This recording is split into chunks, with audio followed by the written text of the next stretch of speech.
Good morning from the Yarn Closet in Tucson, Arizona. This is Laura. Oh, my skin is so dry. Oh, I'm doing a Vlogmas today. I have a headache. It's incredibly bad, and I've been having a gallbladder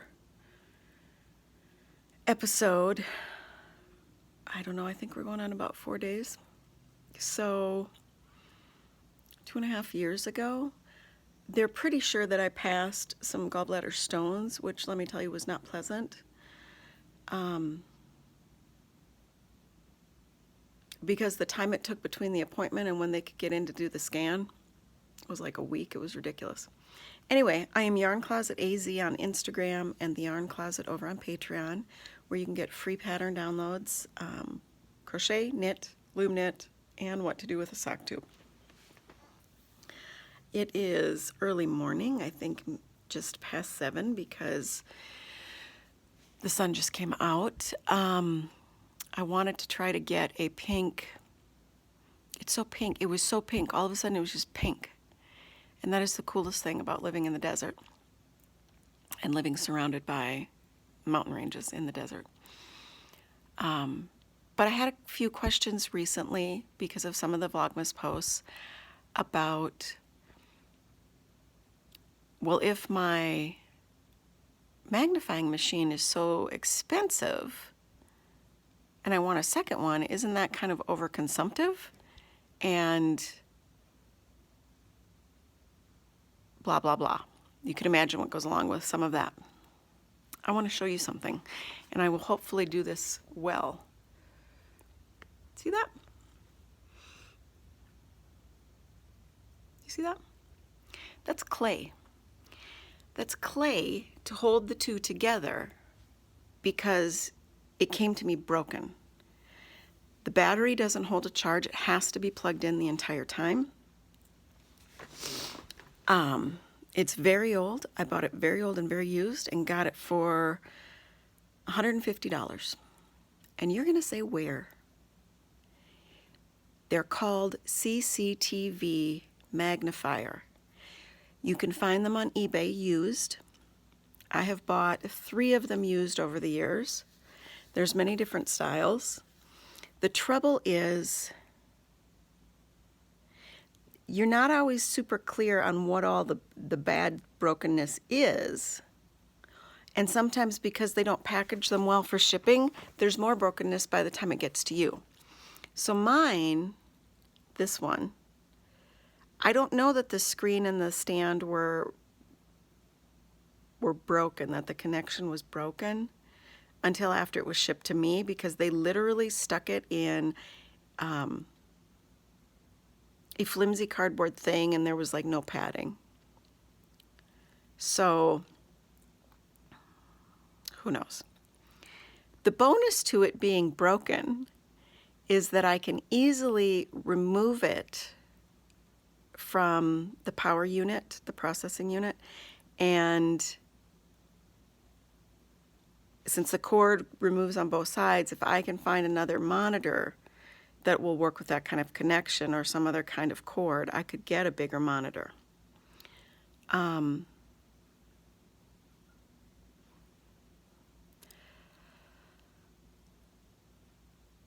you're going to say, well, if you've had 3 of them over the years, where are the other ones? One of them's at my mom's house. It is more like it collapses down into the size of like a really big laptop, so she can take it places more easily. The battery still works on that one, so she can charge it and go like to the library and use it there on a table. And it has a camera on the screen, so it can camera you for doing your makeup and stuff. I don't know that that's occurred to her, but she can use that magnifier to help her do her makeup, her hair, her whatever, because that camera at the top of the screen can be set to take a picture of her, and then she sees it magnified. But once again, when you don't see the full picture, it's hard to kind of coordinate. It's like doing this thing, trying to figure out where your hand is when you're trying to point to something when you're taking video. The next thing is, the comment has been made, well, you know, you get that in your services. What state do you live in that has all the money?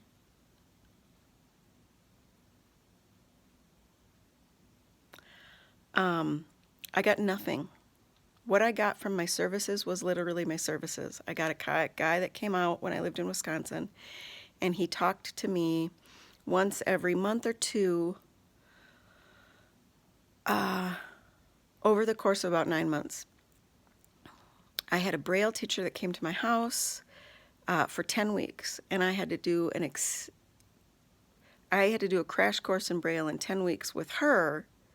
But I was still in the background doing braille classes with Hadley, which is an online school for the blind. That did not cost me anything. But you have to stay within their guidelines of getting stuff done, or basically they'll kick you out if they think you're just taking their resources and not being legitimate about finishing the classes. So I had to do that in the background while I had this live person in my home that I could get questions answered from.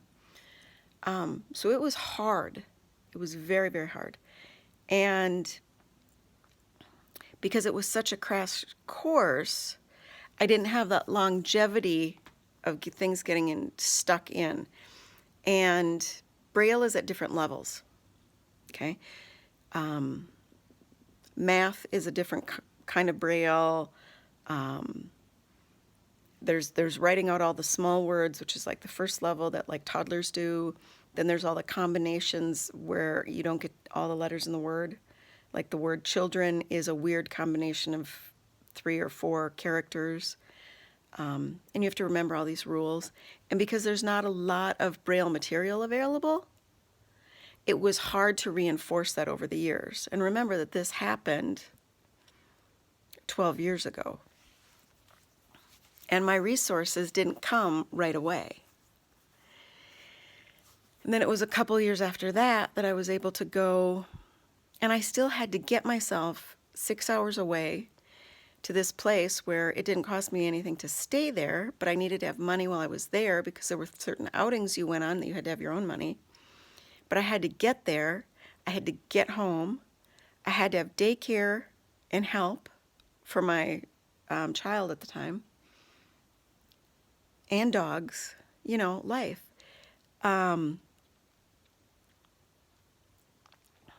Because I couldn't get my guide dog when I really needed it during my divorce, and luckily luckily we didn't, like we knew it was coming, you know, there were stages. So while I was trying to get on the list for those things, I was also researching privately. So I ended up finding someone who would give me a discounted rate, who trained and had trained other service type animals and internationally known for other things in dog training and whatever. But it cost me money, a lot of money, to get that dog trained, who then ended up showing symptoms of seizure after about 4 years of use and having other health things. And how are they going to know? So Sadie didn't last as long as she could have had she been a more healthy animal. But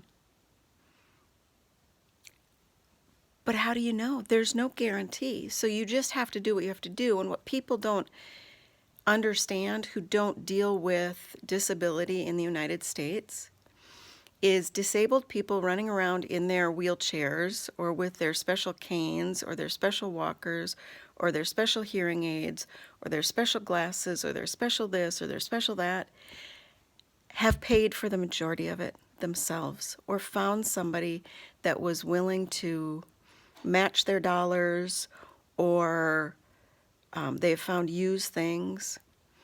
I was given one somewhat ineffective. Go look at the number thing. You can remove the number. And it is Sunday. We are staying at home today. You cannot. We're going to Grandma's tomorrow. Only 2 more days. So,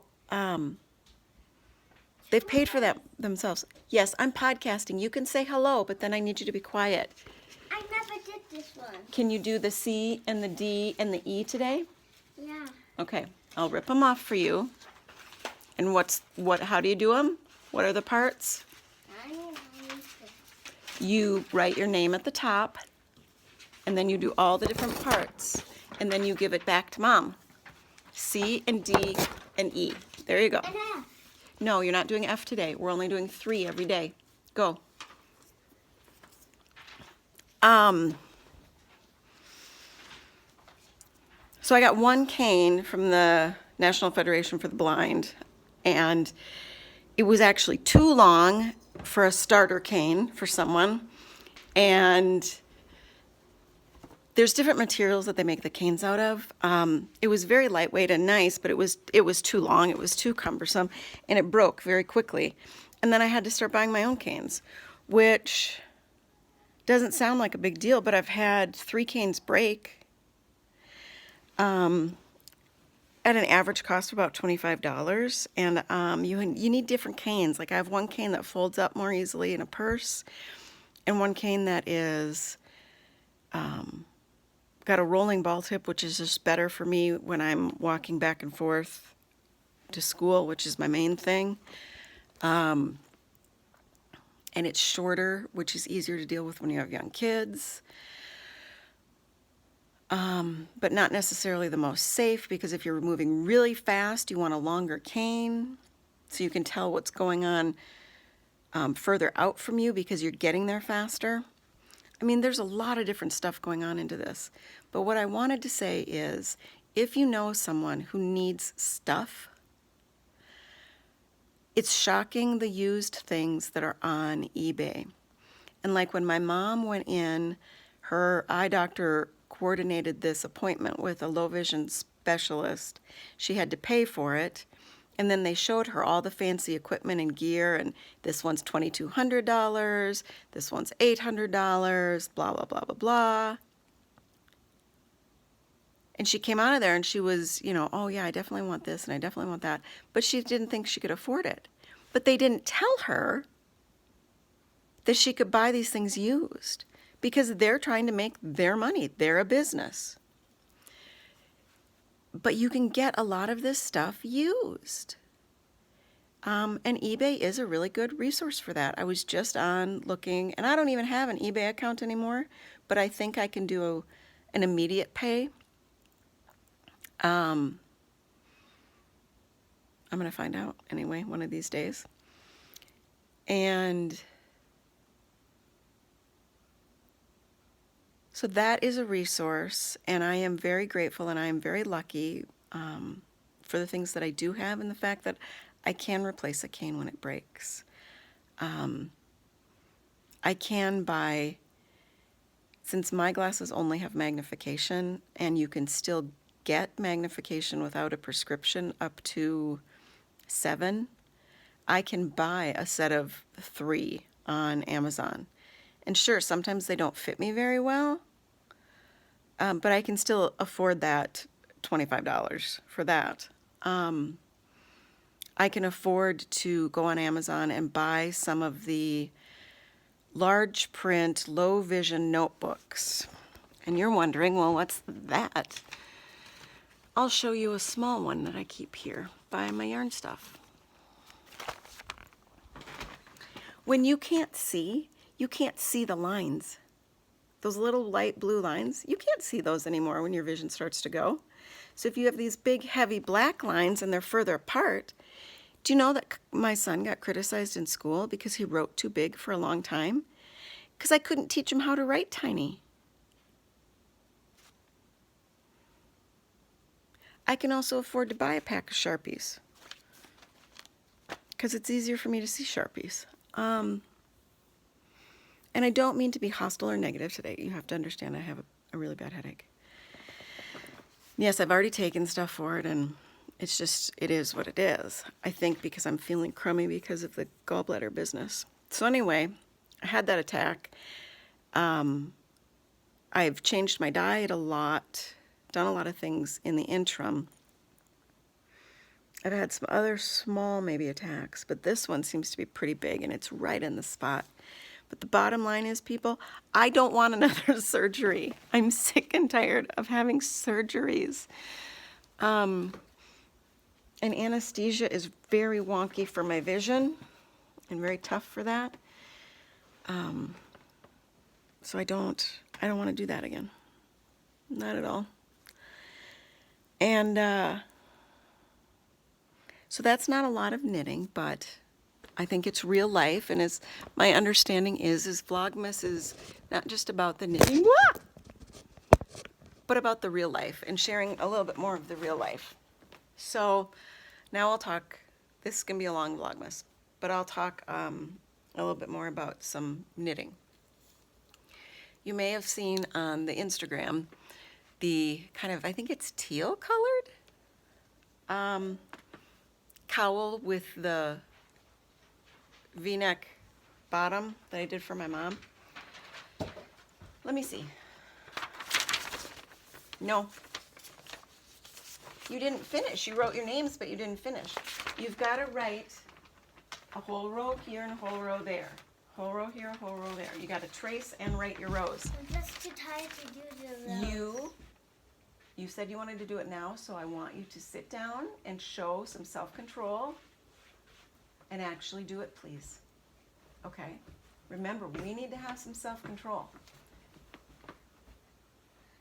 Go sit at your desk. Mom. If you need to go to the bathroom, do that. Mom. Are you talking back or arguing? Don't. You can go to the bathroom, then go in your room. I will set a timer, and it needs to be done. This is homework. This needs to be done. Mom, I already know how to write letters. So prove it. So prove it. Do it and prove it. This is practice so your letters get neater, because these letters are not very neat. Okay? Go now, please. They are neat. Okay. Finish the papers. Go on. 3, 2. I'm just walking. Go. I'm just walking to my bedroom. I'm just doing that. This is the first year I think she really gets Christmas, and she is vibrating with excitement. So it is really tough to try to rein her in, but she has the personality that if I don't keep her kind of on task and reined in, her energy level just explodes. And you put all of the grown-ups' energy levels together in her life, we can't even. We can't even. So anyway, so I'm doing another one, okay? I started out, and this has got a slightly different increase rate. 2, 4, 6, 8, 10, 12. Okay, I started out with casting on 12 and doing a few rows in knit 2, purl 2, okay? Then at the end of the row, I would add on 4. I would knit back through the row, and this is flat. Then I would add on 4 on the other side, and I would knit back a couple times, and then I'd add on 4 and 4 and knit back a couple times. So it's not going to be as deep. It's going to be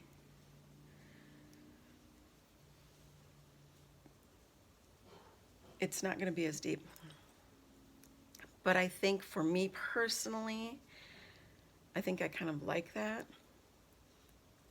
If you're trying to use this style for a man, because like mine is a 72 stitch and this is a DK weight yarn, so maybe for a man you're going to do an 84 or a 96.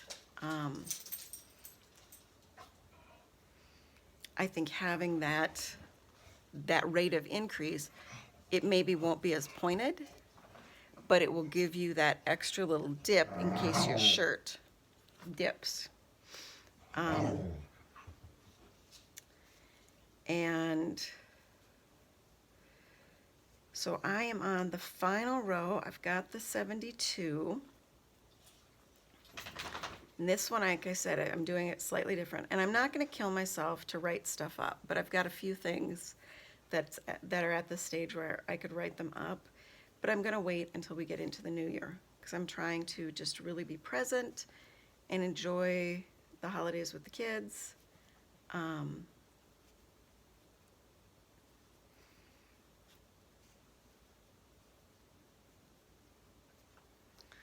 So I will probably, let's finish up these last like 6 or 8 stitches.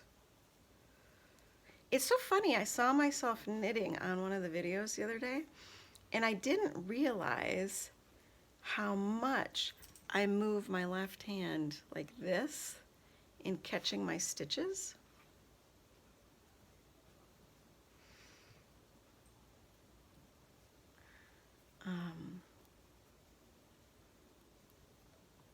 And it's funny, so I'm holding the stitch and then I'm touching my finger with the right needle so I know it's going into the right spot. You know, and people are like, how do you do it by feel? Well, I feel more than just where the stitch is. Like some people who can do it without looking because they learned by looking and then they practice without looking. But because I can't read my work as well as they could read it if they made a mistake, there's just a little different thing. Okay. So now this side has a little bit more on it than this side because of the nature of how they're increasing. So I'm going to go back down to, I'm going to work flat, back down to over here, and then I'm going to connect them, and I'm going to work one round in stockinette, and I'm going to try to be a little bit tight on that connection. I am then, when I go back, I'm going to weave in this